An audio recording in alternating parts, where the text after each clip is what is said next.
Trustee Berhad, saya Nazira Noran dan seperti biasa kita ada Tuan Haji Abdul Aziz Peru Muhammad yang merupakan Presiden atau Ketua Pegawai Eksekutif As-Salihin Trustee Berhad dan juga Puan Amna Fazilah Ismail, Timbalan Presiden As-Salihin Trustee Berhad. Assalamualaikum kedua-duanya. Waalaikumsalam. Okey, hari ini menarik sangat menarik, selalu menarik topiknya. Cakap pasal isu harta pusaka ni memang tak habis dan sekarang ini kita lebih fokus kepada isu pusaka menjaga hak anak iaitu di bawah umur dan OKU.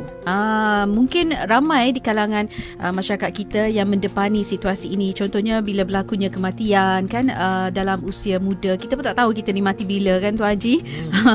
Dan ada yang mungkin disebabkan kemalangan, ada juga yang meninggal disebabkan faktor penyakit, contohnya sakit jantung ke tadi sihat tiba-tiba jatuh, dan kanser dan sebagainya, macam-macam lah. Dan kebanyakan mereka ni meninggalkan waris yang kecil, anak-anak yang masih lagi tak mampu nak berdiri dengan sendiri ni.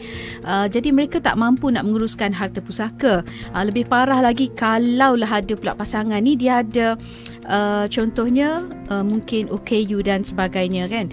Jadi seseorang yang mungkin meninggal dunia tu, kalau anak-anak masih kecil, apa ya agaknya nasib mereka, apa yang akan berlaku kepada anak-anak ini dari sudut perundangan, itu yang kita nak bincangkan. Jadi adakah anak ini layak menerima harta pusaka ataupun bagaimana caranya untuk mereka menerima harta tersebut? Kita bincangkan kali ini lebih fokus. Siapa nak mula dulu?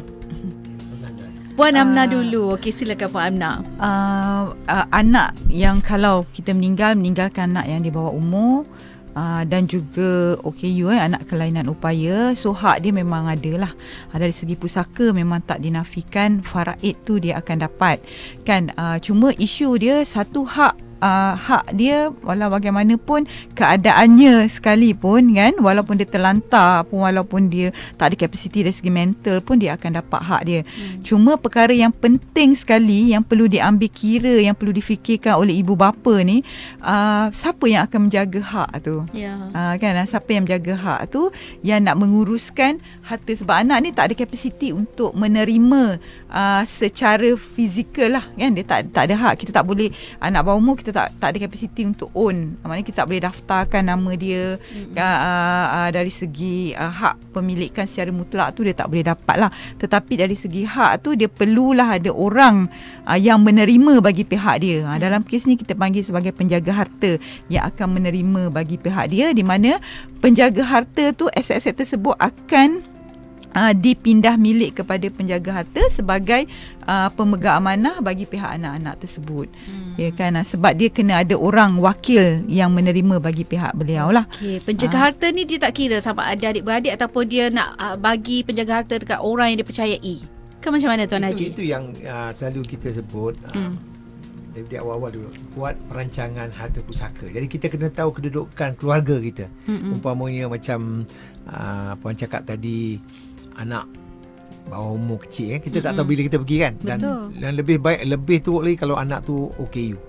OKU sampai bila-bila OKU, dia tak akan besar kan. Dia dah lebam, dia dah tak boleh. Jadi dari sudut tu si ibu bapa kena rancang macam mana, pasal dia orang berhak. Dia orang memang waris faraid, tak boleh lari hakikat. Siapa nak jaga anak tu, siapa nak jaga harta anak tu. Jadi penjaga budak, penjaga harta. Itu kita kena pastikan. Kalau kata penjaga budak, boleh jadi si mak, ibu kalau ada, ataupun siapa-siapa dia nak lantik, ataupun kita kata penjaga budak sekiranya ibu ayah tu tak ada, pergi kepada satu rumah kebajikan yang jaga budak. Penjaga harta yang dilantik dalam wasiat tu, dia akan menentukan wang-wang yang punya si faraid tu, si OKU tu, kita akan kumpulkan wang tu, kita simpan dan kita akan bagi bulan-bulanan kepada si rumah kebajikan untuk menyarakan kedudukan budak tu tiap-tiap bulan, daripada sudut penjagaan dia, medical dia, kalau dia pergi sekolah pun kata dia boleh pergi sekolah. Ini semua kita akan ajar, selain harta dia masih ada. Selain harta, katalah si mak ayah tu buat duit lah, kata cash 500,000. So kami sebagai penjaga harta ni, kita akan simpan atau labur duit tu, pendapatan dari situ atau tiap-tiap bulan dari situ kita akan bagi kepada sampai akhir hayat umur budak tu. Okey, tapi itulah ramai yang nak jadi penjaga harta ni. Nak jaga anak tu belum tentu Tuan Haji. Kalau dalam drama ni dia macam adik-beradik, dia tak nak jaga anak OKU tu, tapi dia nak harta tu. Harta si pemilik tu. Ini akan berlaku, bukan kata semua akan berlaku, tetapi kalau kita buat macam kita buat surat wasiat atau surat ikatan, kita buat dia bagi amanah hayat ni, duit tu memang tetap akan pergi kepada budak tu. So important tu pelantikan wasi atau pemegang amanah tu important. Itu yang kami galakkan, suruh badan profesional buat seperti syarikat amanah. Dia tak ada conflict of interest, dia cuma jaga dari sudut budak tu, dia tak adalah hak nak boleh pakai duit tu. Kami dijaga oleh syarikat SSM ataupun even regulatory body akan datang check kita. Jadi tiap-tiap duit yang kita pegang, kita mesti memastikan perbelanjaan pergi khusus untuk budak tu. Kita akan ada penyata kira-kira khusus untuk budak tu. Jadi penjagaan harta tu memang kita akan dipantau. Baik. Maknanya dia tak ada masalah lah kalau si dia nak wasiatkan, dia tak nak bagi adik-beradik ni memang gila harta Tuan Haji. Jadi dia rasa macam dia percaya dekat orang lain untuk menjaga harta dan anaknya itu. Dia ada hak untuk letak kepada nama orang lain. Dia tak nak adik-beradik, dia tahu dah adik-beradik dia ni memang nak harta. Tak jenguk pun tak anak dia selama ni. Boleh Puan Amna? Dia sebab kalau kita tak buat apa-apa penamaan kan dalam dokumen tertentu, penjaga harta tu dia akan jatuh kepada tok, bapa kepada bapa lah kan. Tok sebelah ayah. Dan kalau tok tak ada, dia pergi kepada wasi, kepada wasiat bapa lah. That's why si bapa ni sebenarnya dia ada sebagai ibu bapa kan, kita kena bila kita nak pergi tu, sebelum kita pergi tu, kita kena pastikan kebajikan anak-anak ni dijaga, akan terjaga kan, dari segi tempat tinggalnya, dari segi kebajikan, saran hidup, pelajarannya kan. So jadi pewasiat pemilik harta tu boleh membuat dokumen wasiat, di mana di dalam dokumen wasiat tu dia boleh menamakan secara khusus siapa yang dia percaya untuk menjadi penjaga harta. Sebab ingat tau, isteri tu, ibu kepada anak tu tidaklah secara automatik menjadi penjaga harta kepada anak tersebut. Itu betul, banyak dah kes sebelum ni kita boleh tengok, dah viral dah pun. So dia bukan, isteri bukan secara automatik sebab dia hak tu pergi kepada tok. Yang saya sebut kan, bukanlah kata tok tu tak bagus, tapi mungkin atas faktor umur kan. Lepas tu isteri tu yang menjaga anak. So isteri tu boleh dilantik di dalam wasiat si bapa tu, si suami tu, untuk menjadi penjaga harta. Dan lepas tu sekiranya isteri tak ada, dia juga boleh melantik orang lain. Macam Cik Aziz cakap kan, dia perlu melantik orang ataupun company yang boleh dipercayai, berwibawa, As-Salihin Trustee Berhad, contoh syarikat pemegang amanah, syarikat amanah untuk menjadi penjaga harta. So maknanya perlu sebagai pemilik harta, sebagai ibu dan ayah, kita perlu membuat dokumen untuk merancang dan melantik siapa yang akan menjadi penjaga harta, menjadi penjaga anak-anak tersebut, supaya kebajikan anak-anak ini terjaga. Ya, itu yang paling penting, kebajikan anak-anak tu terjaga. Sebab sekarang ini topik kita isu pusaka menjaga hak anak di bawah umur dan OKU, bersama dengan Puan Amna Fazilah Ismail, Timbalan Presiden As-Salihin, dan juga Tuan Haji Abdul Aziz Peru Muhammad, Presiden As-Salihin Trustee Berhad. Okey, banyak lagi ni soalan nak tanya ni. Contohnya, kita tahu anak bawah umur, kalau umur 18 tahun bolehlah mereka uruskan harta tu. Tapi kalau OKU sebaliknya pula, orang kata seumur hidup lah kena ada penjaga harta tu. Tapi sebenarnya siapa penjaga harta yang layak untuk memegang bahagian faraid anak bawah umur atau OKU itu tadi? Siapa yang betul-betul layak? Kalau ikut undang-undang tanpa ada pelantikan di semasa hidup, saya sebut tadilah Datuk kepada ayah. Then wasi ni mengikut enactment keluarga Islam yang ada provision khusus. Yang bawahnya adalah wasi kepada wasiat bapa sekiranya bapa ada wasiat lah. Dan sekiranya wasi tu pun tak ada, maknanya wasi kepada tok tadi. yang perlu, maknanya pentadbir harta bagi tok tadi yang perlu menjadi penjaga harta. Tapi kalau sekiranya semua tak ada, sebenarnya dia pergi kepada bapa saudara, bapa sebelah bapa. Dia mengikut kepada wali tu. Siapa walinya kan. Kalau wasi pun tak ada, so wali lah, wali lelaki sebelah bapa.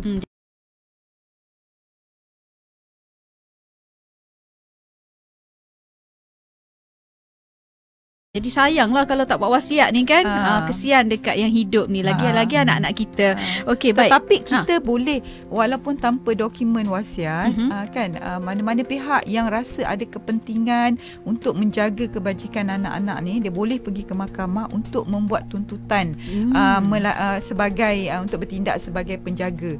Sama ada penjaga diri ataupun penjaga harta. Dia mahkamah akan melihat keputusannya kan, adakah dia layak ataupun pihak-pihak ni layak melihat kepada kebajikan anak tersebut. Tapi panjanglah ceritanya. Betul. You kena buat permohonan. Macam-macam kerja lah pula nak kena buat permohonan ke mahkamah. Ambil masa pula. Dan mungkin orang yang menuntut pun sebenarnya pun pada dasarnya, kalau you individu, sebenarnya masih lagi tertakluk kepada sama ada individu tersebut bagus pengurusannya, kan, jujur ataupun amanah lah kan, untuk menguruskan harta tersebut. Okey, baik Tuan Haji, kita nak tanya soalan sensitif ni kan. Dia dah jadi penjaga harta dah ni, tok ke tak kira lah ataupun nama tu. Tapi yalah, bila nampak harta banyak sangat ni, nak jual harta ke, nak buat bisnes ke, boleh ke tidak tu Tuan Haji? Maklumlah kan, mungkin dia dapat cash ke ataupun dia dapat bayar melalui bulan-bulan ke, macam mana? Sebab siapa boleh tengok kalau syarikat As-Salihin ni boleh pantau ke orang tu urus harta dengan betul ke tidak? Ini macam ni, kalau kita jadi pemegang amanah, kita jadi pemegang amanah, jadi duit tu kita pegang. Jadi duit tu pegang, kita akan bincang dengan penjaga anak tu. Atau sama ada rumah ke, penjaga budak tu kita jaga, tanya okey berapa belanjaan tiap-tiap bulan budak tu. Umpamanya budak tu pergi sekolah ke, dia pergi, kita akan tu kita tengok munasabah dia permintaan tu. So kalau kami jadi penjaga harta, itu important. So, kita akan bagi, kata daripada awal-awal kita tahu sebulan, tiap-tiap bulan budak ni perlu lebih kurang 1,000 sebulan nak jaga. So kita akan agih 1,000 sebulan, tiap-tiap bulan. Syarikat akan buat. Kita akan pantau budak sebab tu. Takut juga tak amanah kan orang tu. Kita tak bagi 100%. Tak ada pemegang amanah. Selain daripada kalau pemegang amanah tu individu, macam Pak Cik tu pegang amanah tu, dia pemegang amanah, dialah yang pembelanja duit tu. Sama ada duit tu pergi kepada budak tu tidak, alam-alam kita tak tahu. Tapi kalau pemegang amanah, kalau kita tak beramanah, kita boleh dituntut oleh penjaga budak tu. Kita tak pegang amanah, duit tu kita kena tunjuk dia punya penyata kira-kira perbelanjaan, berapa banyak penyata kira-kira, berapa banyak duit baki ada, itu kita kena sediakan tiap-tiap kali, tiap-tiap tahun kita sediakan. Umpamanya kita ada kes macam ni, katalah ini dah lama orang ni buat wasiat, dia sayang ke anak dia sangat, sayang dia isteri, dia sayang anak lelaki, tapi anak lelaki mati sebelum dia mati dulu. Alah. Dia tinggalkan 2 cucu tu kecil-kecil, tapi dia tinggal. Si orang tua ni, si datuk ni, dia buat wasiat, dia sebut kat situ, harta saya pasal apa, dia ada anak lelaki lain, tapi ikut wasiat 1/3 kita boleh bagi kepada siapa-siapa kita nak. So dia sebut dalam harta ni 1/3 saya nak bagi kepada cucu saya, cucu kita. Jadi dapatlah juga. As-Salihin kau jadi penjaga harta ni sampai hak ni sampai cucu saya umur 30 baru bagi semua. 30 tahun baru dapat. Baru dapat semua. Tu dia pasal apa? Sudut duit daripada harta arwah si orang tua ni datang daripada jualan tanah dan mengambil proses lama. So datuk tu dia meninggal bila anak-anak tu tak sampai umur 15 16 lebih kurang. So kita tengah pegang duit tu, kita tiap-tiap tahun dah 10 tahun duk bayar duit persekolahan budak tu, tiap-tiap 2 perempuan, anak lelaki anak perempuan. Sampai di sekarang lebih kurang anak dia orang 2 budak ni umur 24 25. Kita masih pegang, harta tu masih ada. Kita ikut amanat si datuk tu. Okey, maknanya boleh lah uruskan harta tu, maknanya bagi sikit-sikit. Dia bukannya bagi sedebuk macam tu. Okey, tapi kalau ada kes yang bagi cash habis macam tu sekali harum, Salihin ada hak tak untuk macam tegur ke, pantau ke, tengok-tengok macam dah lari harta tu dekat dia bagi seorang. kat siapa puan? Contohnya penjaga harta tu dia dapat Dia cash, lantik isteri lah konon. kononnya macam tu. Tapi anak tak terurus dah. Itu tak ada kita Salihin tak ada hak kita tak ada. Tapi dari segi kontrol macam mana dia nak belanja kan secara keseluruhan tu kita tak boleh kontrol. Selepas penyerahan tu kita lakukan kepada siapa-siapa yang dilantik lah kan. Tetapi bila kita nak serahkan duit tu kepada penjaga harta, sekiranya kami dilantik sebagai wasi dalam wasiat, bila kita nak serahkan kepada penjaga harta tu sebenarnya kalaulah aset tu adalah aset cair kan, duit tu kita akan minta dia, kita akan transfer kepada akaun amanah.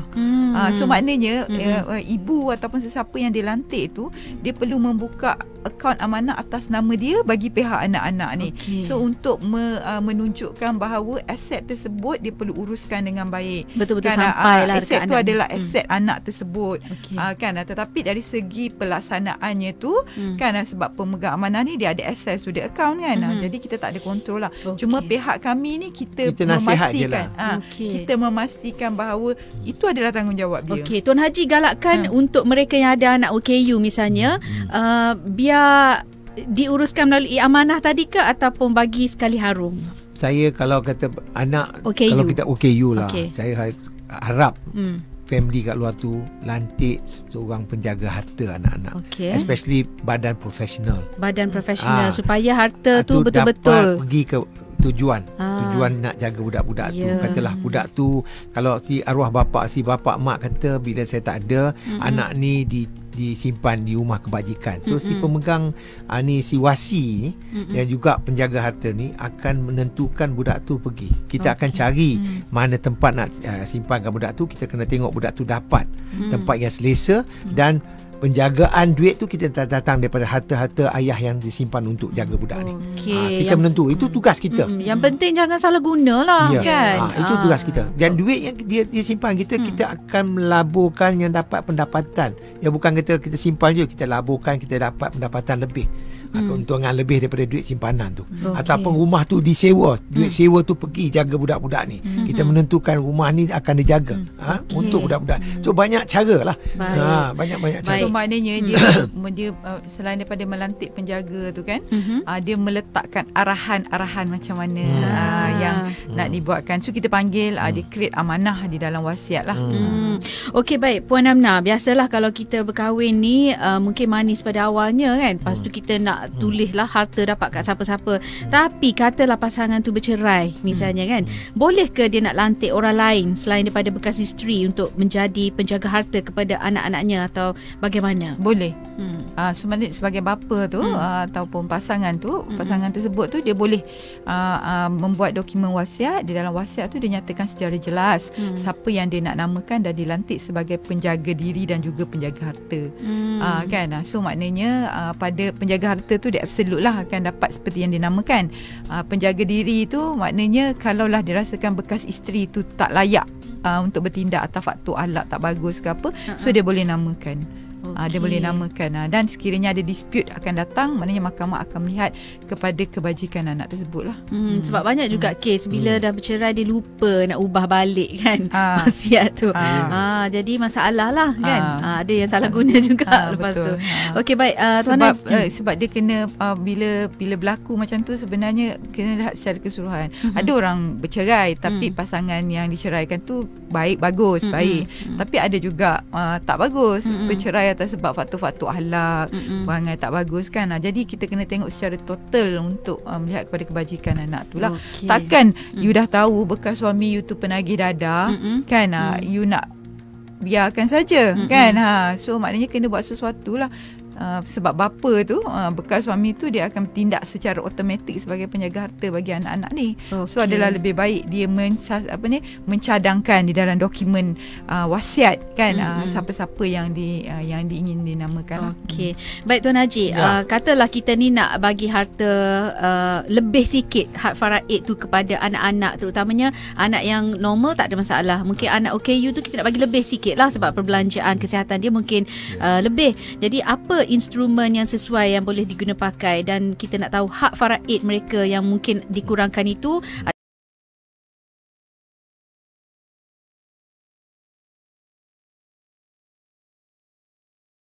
Dia tak puas hati ke apa, macam mana boleh ke tidak kita lebihkan kepada OKU?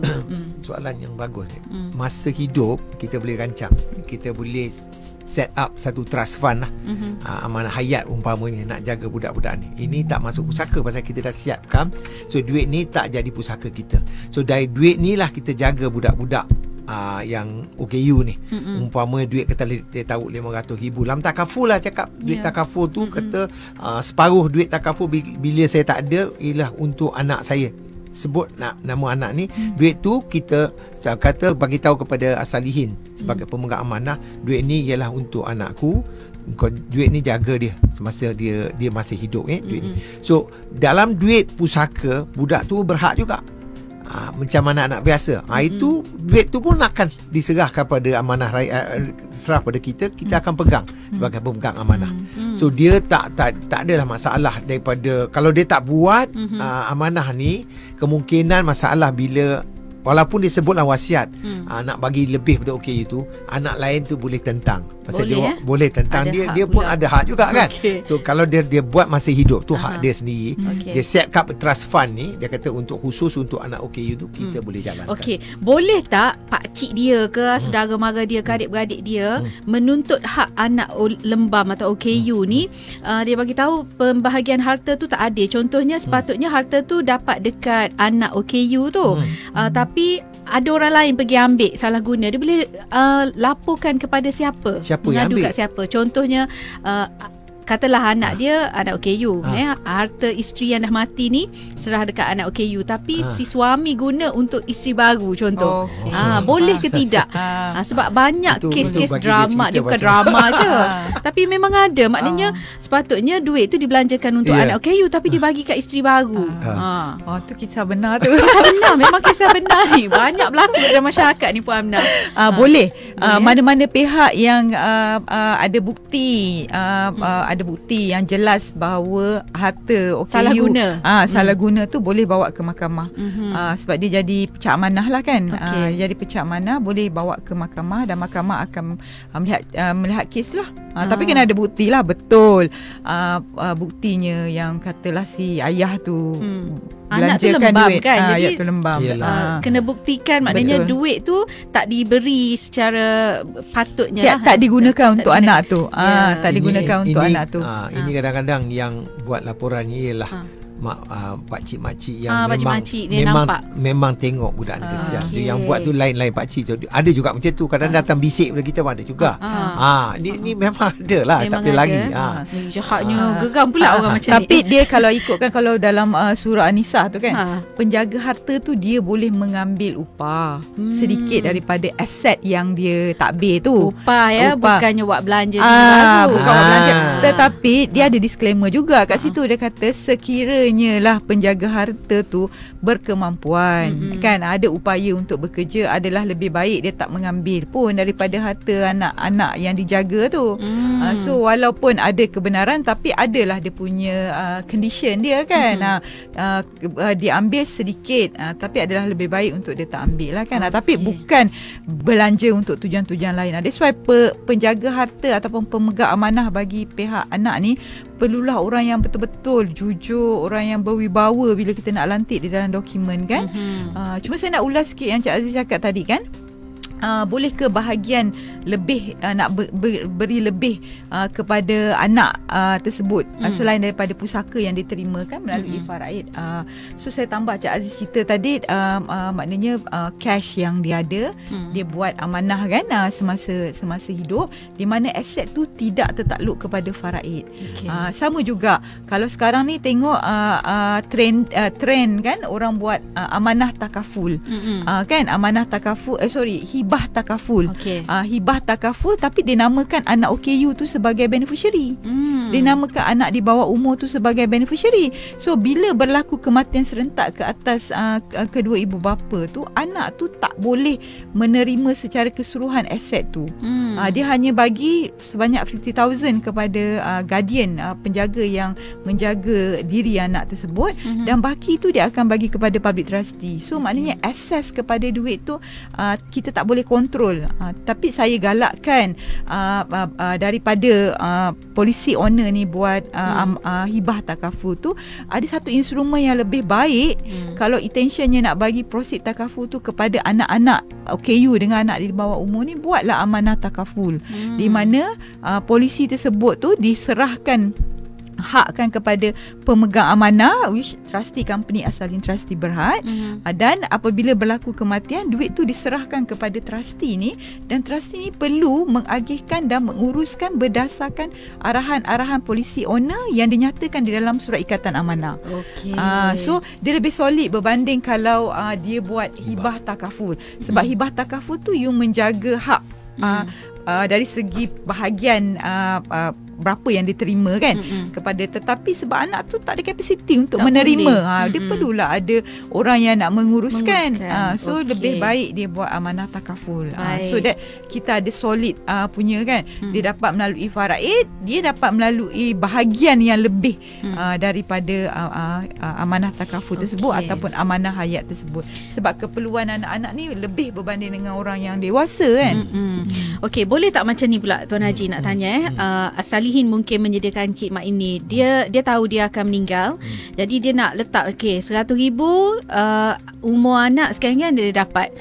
Cukup umur sekian-sekian dapat lagi 100,000. Contohnya dia nak pendidikan anak.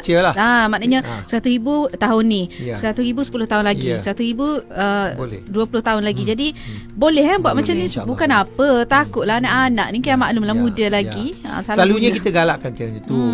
Kadang-kadang untuk persekolahan, lepas tu down payment rumah, kahwin, so kita strike. Kadang-kadang bukan itu aja, bukan bagi pada anak, dia nak bagi pada cucu dia pula. Anak tu punya anak, dia sekian bahagian. Kalau kita buat surat ikatan amanah, banyak harta ni, dia nak bagi kepada cucu dia pun boleh. Kata sekian bahagian sampai akhir hayat cucu dia mendapat. Ada juga orang buat macam tu. Baguslah buat macam tu memang supaya dia tak habis macam tu je. Kita tak ada bagi dia macam apa Aminah cakap, hibah. Hibah kalau budak tu kata, bukan kata kurang orang, budak tu upaya umur 18 tahun. Dapat 1 juta, apa dia nak buat? Beli kereta. Beli kereta dulu. Beli ni, beli tu, kahwin muda, cerai, kahwin je. Ni semua, ini alhamdulillah kita, si ayah tu tahu masalah, kemudian dia kata jangan. Biar kita panjangkan, bagi dia sikit-sikit untuk pembelajaran dia, mengurusan dia betul lah. Macam saya cerita kes tadi dah, si 2 cucu sampai sekarang kita pegang pasal si Datuk tu tahu. Bagi sekarang habis licin lah, tak sempat cucu merasa. Bagi dia sampai umur 30 baru lagi. Kadang-kadang OKU tu dia OKU fizikal. Dari segi mental tu dia boleh berfikir. Bila dia boleh berfikir tu maknanya dia ada kapasiti untuk terima secara lamsam tau. Tapi kita risau sebab atas faktor dia punya fizikal, kekurangan fizikal tu, banyak orang yang ambil manipulate, ambil kesempatan. Betul. Kan, so that's why walaupun dari segi mentalnya dia bagus kan, dia tak lembam, cuma kata tangan, kaki kan. So kita tu sebagai mak ayah ni, biasa kita kalau boleh nak susun aturkan perjalanan anak tu kan, supaya duit yang dia terima tu boleh berpanjangan untuk dia menjaga kebajikan dia sehingga habis hayat dia lah. Baik, Tuan Haji pula, apa kelebihan melantik syarikat amanah sebagai penjaga harta atau pemegang amanah berbanding kita lantik individu tadi? Individu ni maklum lah kan, nampak duit, boleh buat bisnes, boleh beli tu beli ni, tumpang sekaki. Individu tu ada hayat. Okey. Betul juga tu. Pendek panjang kita tak tahu. Syarikat amanah ni dia perpetuity. Syarikat amanah tak mati, tak tutup. Yang ada mati je yang CEO je. CEO yang mati. Tu Haji ada harta lebih boleh lah. Pusaka kat saya sikit. Tiba. Keduanya, kita tertakluk pada pemantauan. Kita dipantaukan dari sudut segala perbelanjaan duit yang kita pegang sebagai pentadbir. Okey. Pengiraan kita ada. So si waris-waris si katalah OKU tu boleh minta apa penyata kira, apa perbelanjaan kita bagi, mana khusus tiap-tiap tahun kita bagi kepada si waris-waris si mati arwah tu. Termasuk juga ni kita bagi tahu, dan kita pun tulis atau beritahu dekat penyata kira-kira beberapa perbelanjaan kita bagi tahu kat ASSM, dan juga kami pun dipantau melalui syarikat internal audit kami. Tengok macam mana pengurusan duit ni. Okay. So ada banyak.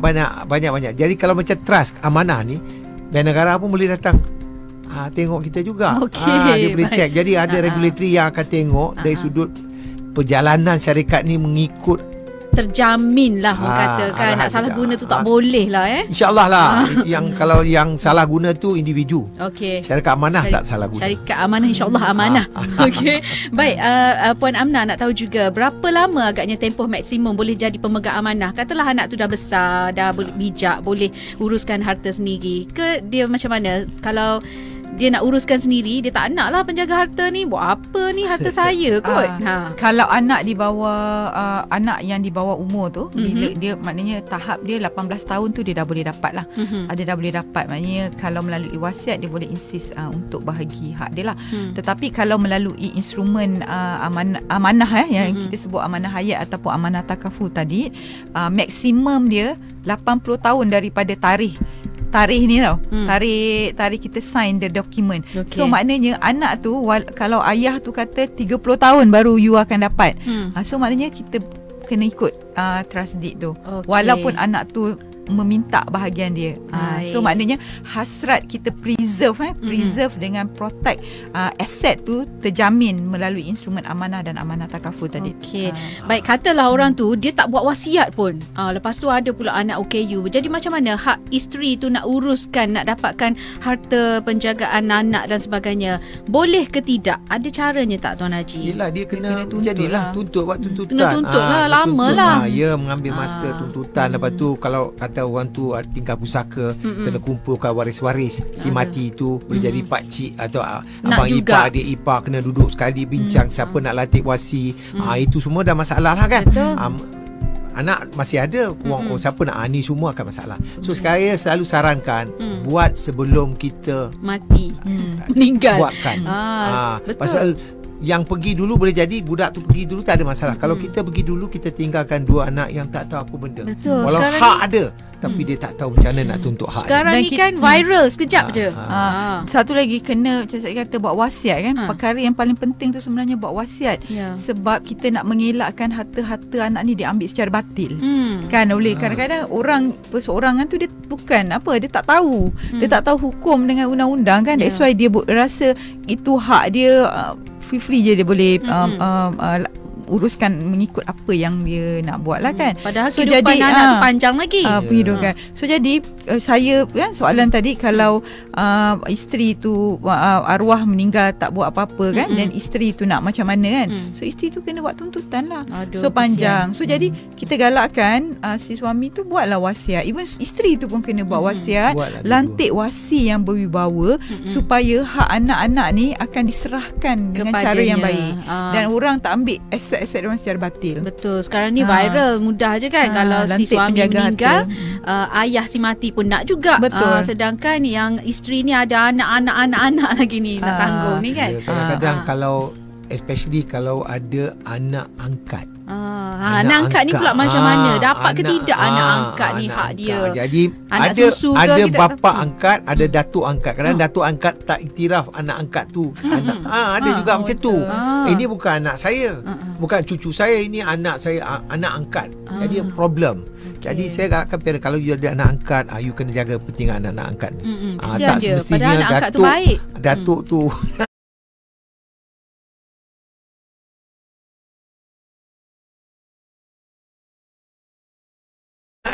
Kita tak tahu kan. Betul. Ada kes-kes. So ini yang kita kena menentukan macam amanah kita buat untuk anak angkat. Wasiat dah ni hak dia dimasuk dalam wasiat anak-anak angkat, especially anak-anak yang anak angkat. Kita ada orang tahu ambil anak angkat yang kurang upaya ada juga. Baik. Betul. Ada. Dia orang kasih sayang budak tu. Saya tengok semalam TV. Dia pergi ambil anak angkat dia, budak ni kurang upaya. Dia orang jaga banyak anak angkat. Adik tengok dia jaga anak-anak angkat tu. Jadi siapa nak jaga anak angkat bila dia dah tak ada? Okey. Harta dia banyak. Baik, akhir sekali Puan Amna, apa agaknya As-Salihin dapat membantu masyarakat dalam menyelesaikan masalah isu pusaka anak-anak bawah umur dan juga OKU ini? Saya tadi dah sebut secara tu kan, saya wajib buat wasiat supaya dia boleh melantik wasi, dan wasi ni boleh serahkan aset anak ni dengan cara yang betul lah. So maknanya bahagian faraidnya tidak terjejas. Lepas tu dalam wasiat tu dia perlu melantik juga penjaga harta, penjaga harta bagi anak tersebut, dan juga boleh jugalah kalau dia rasa perlu melantik penjaga diri anak. Okey, dan yang kedua, sekiranya anak tu adalah anak kurang upaya yang memerlukan perbelanjaan yang lebih kan, maka saya galakkan sekiranya ada sos yang lebih untuk dia buat amanah hayat, supaya bahagian anak tu lebih daripada bahagian faraid dia, dan juga amanah takaful untuk menjaga kan. Untuk sebenarnya kunci dia adalah maknanya kita preserve dengan protect bahagian anak-anak tersebut, supaya apa yang sepatutnya menjadi hak mereka ini akan diuruskan, hak dia akan diterima dengan bahagian yang betul, dan bahagian tersebut diuruskan dengan amanah dan baik, tidak disalahguna oleh pihak-pihak yang tak bertanggungjawab lah. Baik, Tuan Haji pula sedikit pesanan macam mana ni untuk mendapatkan khidmat As-Salihin? Okey, As-Salihin dan kejap lagi saya bagi nombor telefon. Tapi saya nak kata sekarang kita sebagai seorang Islam khususnya, buatlah wasiat tu sebagai mandatory. Buat mandatory. Jangan ingat wasiat tu sunat ke apa. Buat mandatory. Pasal apa? Dengan wasiat ni lah kita dapat menentukan pelaksanaan pembahagian kepada waris-waris yang tertentu. Macam OKU sekarang kita bila dapat menentukan, bila kita dah tak ada, kita dah tahu ada badan yang akan menjadi dilantik menguruskan ni semua. Itu kita mandatory lah buat perancangan pusaka. Termasuk wasiat, hibah dan harta pencarian kita kena buat ni. Dan saya galakkan orang Islam kat khusus kita ramai konsultan kat luar ramai ada, dan kalau ada nak tanya kat kita ni nasihat ni free. Telefon kami 03 7880 9595. Ni di Kelana Jaya PJ.